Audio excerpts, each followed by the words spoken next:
So tinupad nga po ng nagpapakilalang nawawalang anak ng ating pambansang kamauunahan ni Pacquiao na si Lemuel de Barbo ang kanyang pangako kay Eman Bacosa na ipagiganti niya ito matapos ang hindi inaasahang pagkatalong nalasap sa kamay ni Rodelin Perez.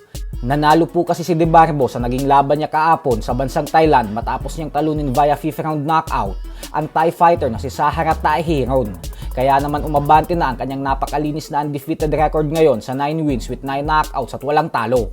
Banat ni De Barbo na saka na daw nila ikasa ang potensyal na laban nila ni Bacosa kapag tapos na ang mga upcoming fights niya. Basta sa ngayon umano ay susuportahan niya muna si Eman habang nagre-recover ito sa pinagdadaanan niya. Basta sa susunod daw ay dapat wag nang matigas ang ulo ni Bacosa at makinig na umano ito sa mga payo niya. Bukod dyan ay pagkatapos manalo ni De Barbo kanina ay trinashtalk nito ang isang banyagang boksingero na hinamon niya.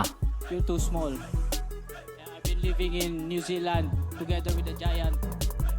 For me, you're too small and slow. Remember that.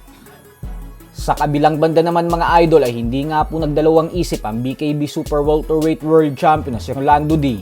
Nabanatan si Eman Bacosa matapos nitong mapag-alaman ang balitang nagsampa ng kaso ang kampo ni Bacosa sa GAB laban sa tumalo sa kanya na si Rodelin Perez at maging sa referee nang dahil umano sa mga iligal na suntok sa likod ng kanyang ulo. Katulad sa maraming fans ay dismayado din si Rolando D sa aksyon ng kampo ni Bacosa. Ayon sa kanya ay pinotektahan pa nga daw ng referee si Bacosa kasi hindi daw nito binilangan yung ibang knockdown ni Bacosa kahit ilang beses daw itong bumalentong sa ibabaw ng lona. Tapos yung isang hurado umano ay tinabla pa ang score ng laban. Dagdag pa ni Rolando na tandaan umano ni Bacosa na kapag binigyan ka ng kalaban na hindi naman championship level para lang magkaroon ka ng titulo, ay ibig sabihin umano niyan ay lahat ng opisyales ay gusto kang ipapanalo. Kaya ang katotohanan umano niyan ay si Bacosa ang may problema, kakulangan sa tibay ng puso at talento sa boxing. Ang matalo daw sa isang fighter na dapat ay tatalunin mo lang ng walang kahirap-hirap ay isa lang ang ibig sabihin, wala kang bilang sa boxing. Kaya wag daw nitong isisi ang pagkatalo niya sa referee. Samantala, naganap na din nga po ang official and final weigh-in para sa bigating laban bukas sa pagitan ng ating pambato na si former long-time IBF Super Flyweight Champion Jerwin Angcahas at ng undefeated knockout artist na si Omar Trinidad.